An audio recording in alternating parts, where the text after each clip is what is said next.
आज हम स्टार्ट करते हैं कार्डियोपल्मोनरी रिसस्टिटेशन एंड सेरिब्रल रिसस्टिटेशन। ये दोनों एक ही नाम है और हर एक ओटी टेक्नीशियन को सीपीआर के बारे में ज़रूर पता होना चाहिए, क्योंकि ओटी के अंदर सीपीआर देने की नौबत आ जाती है या हम लोगों को सीपीआर के बारे में नॉलेज होनी चाहिए ताकि हम आउटसाइड भी कार्डिक अरेस्ट के पेशेंट को बचा सकें। तो वास्तव में सीपीआर होता क्या है, आइए इसके बारे में जानते हैं। कल हमने वीडियो में बात की थी कि बीएलएस और एसीएलएस के बीच में क्या डिफरेंस होता है। सीपीआर वास्तव में होता क्या है, सीपीआर को हम कार्डियोपल्मोनरी रिसस्टिटेशन बोलते हैं, लेकिन आजकल इसका नाम चेंज होके सीपीसीआर हो गया है। आजकल लोग इसको कार्डियोपल्मोनरी एंड सेरिब्रल रिसस्टिटेशन भी बोलते हैं। मैंने आपको मोस्टली सीपीआर आपको कार्डियक अरेस्ट की कंडीशन में ही पेशेंट को देना होता है। यह इनसाइड भी हो सकता है और ये इनसाइड द हॉस्पिटल भी हो सकता है और आउटसाइड द हॉस्पिटल भी हो सकता है। कार्डियक अरेस्ट कभी भी किसी को कहीं भी हो सकता है। बेसिकली हमें हमारे स्कूलों में, कॉलेजों में अपने स्टूडेंट्स को, अपने बच्चों को इसकी बेसिक नॉलेज ज़रूर देनी चाहिए, क्योंकि विदेशों में ये एज ए सिलेबस पढ़ाया जाता है। तो चलिए स्टार्ट करते हैं CPR. Cardiac arrest is defined as inability of heart to produce effective cardiac output. आपका जो हार्ट होता है वो आपको प्रॉपर ब्लड का आउटपुट देता है, जिसके थ्रू वो आपकी बॉडी में पूरी तरीके से ऑक्सीजन की सप्लाई करता है। और कार्डियक अरेस्ट में ऐसा होता है कि आपका हार्ट जो होता है कि आपके बॉडी को ब्लड सप्लाई नहीं कर पाता है, जिसकी वजह से सप्लाई प्रॉपर ना होने की वजह से आपकी बॉडी को ऑक्सीजन नहीं मिल पाती है, जिसकी वजह से आपका पेशेंट कार्डियक अरेस्ट में चला जाता है। Cardiac arrest is defined as inability of heart to produce effective cardiac output. Cardiac arrest में बी विटनेस्ड, यानी कि या तो आप कार्डियक अरेस्ट को मॉनिटर्ड कर सकते हैं या अनमॉनिटर्ड। जो मॉनिटर्ड कार्डियक अरेस्ट होता है वो तो आपके इनसाइड द हॉस्पिटल्स होता है, और जो अनमॉनिटर्ड कार्डियक अरेस्ट होता है वो आपके आउटसाइड द हॉस्पिटल होता है। वो कैसे? देखिए, इनसाइड द हॉस्पिटल में अगर आप हॉस्पिटल के अंदर हैं तो आप लोगों को नॉलेज है, डॉक्टर्स की टीम होती है, आप लोग इजीली पहचान सकते हैं कि पेशेंट को कार्डियक अरेस्ट हुआ है। लेकिन आउटसाइड द बहुत सारे लोगों को, बहुत सारे के ज़्यादातर लोगों को पता नहीं चल पाता है कि इसको कार्डियक अरेस्ट हुआ है। The following three rhythms are seen in cardiac arrest. Cardiac arrest में आपको कौन सी 3 रिदम मेनली मिलती हैं?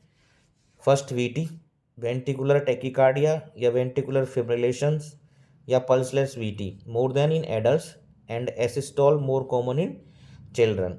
और पीई, पल्सलेस इलेक्ट्रिकल एक्टिविटी। ये 3 रिदम आपको मोस्टली ज़्यादातर मिलती हैं। Management of CPR, early activation of emergency medical service, यानी कि आपको सबसे पहले अगर आपको ऐसी कंडीशन कहीं पे मिलती है तो आपको अपनी emergency medical service EMS service system को इमीडिएट रेस्पॉन्स करना है, उनको एक्टिवेट करना है। And second, immediate CPR. Third is early shock and fourth is early advance life support. देखिए, अगर आपको सीपीआर देना है तो आपको इन 4 चीज़ों को फॉलो करना ही होगा, क्योंकि आपको फर्स्ट अपने इमरजेंसी मेडिकल सर्विस सिस्टम को एक्टिवेट करना है। सेकंड, आपको पेशेंट को देखना है और फिर सीपीआर स्टार्ट करना है। थर्ड, आपको अर्ली शॉक देना है। एंड फोर्थ, आपको उसको बेसिक लाइफ सपोर्ट प्रोवाइड करानी है। ये अभी आप आगे थोड़ा सा डिटेल में और समझेंगे। इसके बाद आता है management of CPR is done under 3 heads, यानी कि आप सीपीआर को किन 3 बेसिक सपोर्ट से दे सकते हो, यानी कि क्या क्या डिफरेंस है, ये होता क्या है सीपीआर 3 तरीके से। BLS, first is the basic life support. ये आप आउटसाइड द हॉस्पिटल्स में बहुत ज़्यादा आपको यही काम आता है, क्योंकि आपके पास में मेडिसिन होती नहीं है, तो आप आउटसाइड जितना भी सीपीआर देते हो वो सब बेसिक लाइफ सपोर्ट है। केवल उसकी जान को बचा के रखना है और उसको हॉस्पिटल तक आपको पहुंचाना है। And second is ACLS, advance cardiac life support. ये केवल आप हॉस्पिटल्स के अंदर ही दे सकते हैं। And third is post cardiac arrest care, यानी कि हॉस्पिटल्स के अंदर किसी पेशेंट को कार्डिक अरेस्ट हो गया है, अब आप उसको कार्डियक अरेस्ट होने के बाद हॉस्पिटल के अंदर आईसीयू में, वेंटिलेटर पे या कहीं पे भी आप उसको कौन सा ट्रीटमेंट प्रोवाइड कर रहे हो, आप उसके हार्ट को कितनी केयर प्रोवाइड कर रहे हो। If CPR is provided by BLS and ACLS, the primary focus is to management of airway. यानी कि पहले ये कहते थे कि आप अगर BLS या ACLS के थ्रू किसी भी पेशेंट को के CPR दे रहे हैं तो आपको फर्स्ट पहले आपको एयरवे को मैनेज करना है, फिर ब्रीथिंग देनी है, फिर सर्कुलेशन देना है एंड अर्ली डिफेब्रिलेशन, फिर अगर आपको ज़रूरत पड़ती है तो डिफेब देना है। बट लेकिन 2010 के बाद से ये रूल चेंज हो गया है। पहले हम फॉलो करते थे rule ABC, airway, breathing and compression, and अब 2010 के बाद ये रूल चेंज होकर CAB हो गया है, क्योंकि पहले हमें सर्कुलेशन देना है, फिर हमें एयरवे मैनेज करना है, फिर ब्रीथिंग करनी है। इसका रीज़न ये है कि बहुत सारी स्टडीज़ में ये पाया गया है कि जब आपके पेशेंट को कार्डियक अरेस्ट होता है तो आपके पेशेंट्स की बॉडी में ब्लड के सर्कुलेशन में ऑक्सीजन प्रोवाइड होती है, इतनी ऑक्सीजन 3 मिनट के लिए मौजूद रहती है। तो माना ये गया है कि आपको उसी ऑक्सीजन को फर्स्ट पहले CPR स्टार्ट करके उसी बॉडी को ब्रेन ऑक्सीजन को बॉडी के डिफरेंट पार्ट्स तक, ब्रेन तक, हर टिश्यू तक पहुंचाना है। क्योंकि आप इमीडिएट CPR स्टार्ट करोगे तो आपके हार्ट में से ब्लड का सर्कुलेशन होता रहेगा और ब्लड के अंदर जो ऑक्सीजन मौजूद है वो आपकी बॉडी कंज्यूम करेगी, बॉडी तब तक सेफ रहेगी। First give 30 compression in 18 seconds. आपको 18 सेकेंड्स के अंदर अंदर 30 कंप्रेशन देने ही देने हैं before proceeding airway and breathing. उसके बाद आप एयरवे को मैनेज करिए, ब्रीथिंग दीजिए, वो बात की बात है, लेकिन फर्स्ट आपको CPR स्टार्ट करना है। There is enough O2 present in blood with just need to push, जो मैंने अभी आपको बताया। It takes 18 to 20 seconds to assemble equipments for airway. ये कह रहा है कि आपको 18 से 20 सेकंड का टाइम लग जाता है एयरवे को मैनेज करने के लिए, इक्विपमेंट्स को लगाने में। तो तब तक आप इस टाइम को वेस्ट नहीं कर सकते और आपको पेशेंट को CPR स्टार्ट कर देना है। अब व्हाट इज BLS? देखिए, बेसिक लाइफ सपोर्ट है, आप लोग समझ गए। BLS management of manual methods, rescuer breathing by bag and mask ventilation या mouth to mouth. Mouth to mouth वही दे सकते हैं जो ट्रेंड है, जिन्होंने पहले इसकी ट्रेनिंग ले रखी है। Then you start CPR।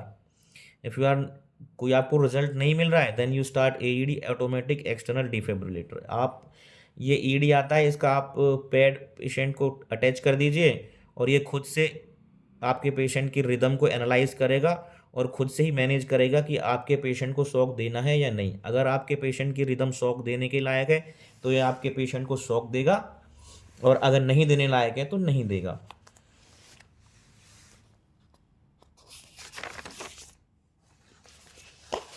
अब आपको समझाते हैं कि BLS में आपको अपने किसी पेशेंट को किस तरह से मैनेज करना है और किस तरह से उसको आपको CPR देना है और किन किन चीज़ों को आपको समझना ज़रूरी है। देखिए, सबसे पहले assess scene safety for victim and rescuer. सबसे पहले आपको सीन सेफ्टी देखनी है, क्योंकि यदि आप ही सेफ नहीं होंगे तो फिर आप किसी पेशेंट की क्या हेल्प कर पाएंगे। इसलिए सबसे पहले आपको सीन सेफ्टी देखनी है ताकि आप भी सेफ रहें और आपका पेशेंट भी सेफ रहे। पेशेंट अवे फ्रॉम फायर, अगर कहीं पे आग लगी हुई है, ऐसी कंडीशन में आपको कोई पेशेंट अनकॉन्शियस मिलता है तो सबसे पहले उसको आग से दूर ले जाएं, या कहीं पे बिल्डिंग कोलैप्स हो गई है तो वहाँ से दूर रखें, या पेशेंट रोड साइड है तो पेशेंट को रोड से साइड में ले जाएं। ठीक है। सेकंड आपका आता है उसके बाद में एसेस रेस्पॉन्सिवनेस स्पेशल। फिर इसके बाद आप अपने पेशेंट का रेस्पॉन्सिवनेस चेक करिए कि आपका पेशेंट आपके शेक करने से, आपके बोलने से या आपके चिल्लाने से आपको कुछ रेस्पॉन्स दे रहा है या नहीं दे रहा है। If the victim is unresponsive, यदि आपका विक्टिम अनरेस्पॉन्सिव है, आपके किसी बोलने पर कोई रेस्पॉन्स नहीं कर रहा है, तो आपको शाउट करना है हेल्प के लिए। आप इमीडिएट हेल्प के लिए चिल्लाइए और एक्टिवेट इमरजेंसी मेडिकल सर्विसेज। अगर आपके पास कोई दूसरा बंदा है तो आप उसको बोलिए कि आप इमरजेंसी सिस्टम को एक्टिवेट करिए, यानी कि आपके यहाँ पर इमरजेंसी सिस्टम का जो भी नंबर है, आउटसाइड में एम्बुलेंस का कोई भी नंबर आपके पास है तो आप हेल्प के लिए बुलाइए। देन एसेस ब्रीथिंग, इसके बाद आप अपने पेशेंट की चेस्ट को देखिए कि चेस्ट में मूवमेंट हो रही है या नहीं हो रही है। And palpate pulse carotid pulse को चेक करिए पेशेंट का, और आपको इसमें मात्र 10 सेकंड का समय लगना चाहिए। 10 सेकंड से ज़्यादा का टाइम आपके पास नहीं होगा कैरोटिड पल्स चेक करने के लिए। इफ़ यू आर अलोन, अगर आप अकेले हैं तो फर्स्ट एक्टिवेट ईएमएस। आपको हमेशा अगर आप अकेले हैं तो इमरजेंसी रेस्पॉन्स सिस्टम को एक्टिवेट करना है और देन स्टार्ट सीपीआर। उसके बाद आपको सीपीआर स्टार्ट करना है। सीपीआर आपको कब स्टार्ट करना है, इसके लिए आपको 3 कंडीशंस इनके बारे में पता होना चाहिए कि आपको अब सीपीआर स्टार्ट करना है।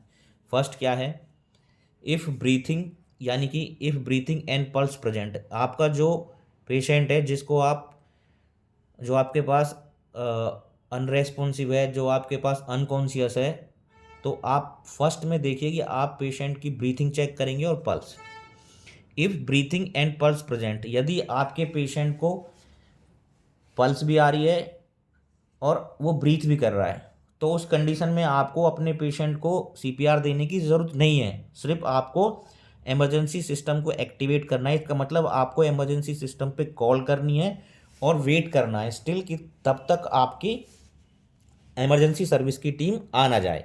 तब तक आपको पेशेंट को वहाँ पे वॉच करना है।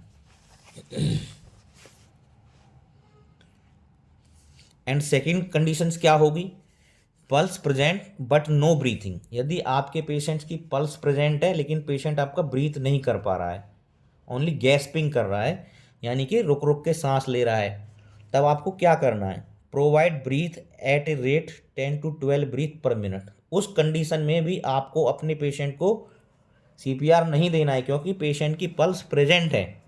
आपको उस टाइम पे अपने पेशेंट को ओनली ब्रीथ देना है, 10 से 12 breath per minute. Activate EMS if not already done. अगर आपने इससे पहले अपने इमरजेंसी सिस्टम को एक्टिवेट नहीं किया है, मतलब आपने जो भी आपके यहाँ पे इमरजेंसी सर्विसेज का नंबर है, अगर उस पर कॉल नहीं किया है तो कॉल करिए। Continue breathing and check pulse every 2 minute. आप पेशेंट को कंटिन्यू ब्रीथ देते रहिए और हर 2 मिनट में पेशेंट की पल्स को चेक करते रहिए। If pulse you are not feeling pulse, अगर आपको लगता है कि अब पेशेंट का पल्स नहीं आ रही है, then you start CPR.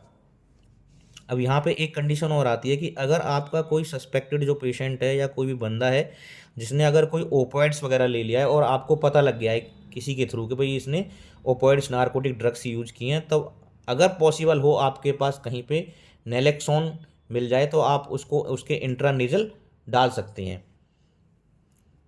And third condition आपके सामने क्या आती है, no breathing and no pulse.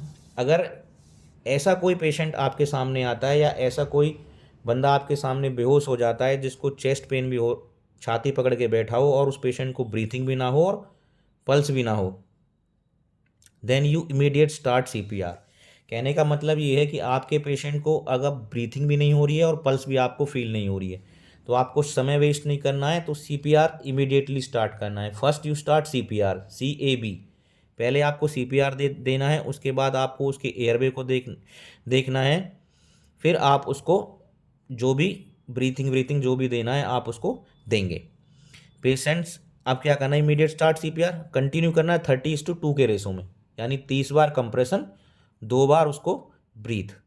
Patient remain untrained. अगर आपका पेशेंट अभी आपने सीपीआर किया और उसका आपको कोई रेस्पॉन्स नहीं मिला है तो कंटिन्यू सीपीआर टिल डिफिब्रिलेटर। आपको तब तक सीपीआर देना है 30:2 के रेशो में जब तक आपके पास में डिफिब्रिलेटर नहीं आ जाता और आपकी इमरजेंसी टीम आपके पास नहीं आ जाती है।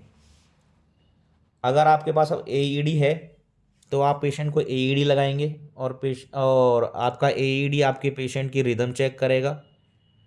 अगर आपकी रिदम शॉकेबल होगी तो आपको शॉक देगा, आपके पेशेंट को जो रिदम शॉकेबल होगी तो शॉक देगा और रिदम शॉकेबल नहीं होगी तो नहीं देगा। अब इन कंडीशन में अगर आपके पेशेंट की जो आपने शॉक दिया है तब आपको पेशेंट को मैनेज करना है शॉक वाली रिदम के हिसाब से कि आपको कौन सी ड्रग्स देनी है, क्या देना है, क्या नहीं देना है। अगर आपने के पेशेंट को नॉन शॉकेबल अगर रिदम है तो आपका शॉक देगा ही नहीं डिफिब्रिलेटर, तो फिर आपको दूसरे तरीके से मैनेज करना है। इसके अंदर कौन कौन सी ड्रग्स यूज करेंगे उसके बारे में हम बात करेंगे नेक्स्ट वीडियो में, कि अगर आपने शॉक डिलीवर किया है तो उसके बाद आपको कौन कौन सी ड्रग यूज करनी है और फर्दर आपको उसे कैसे मैनेज करना है, ये पढ़ेंगे हम ACLS में। Thank you.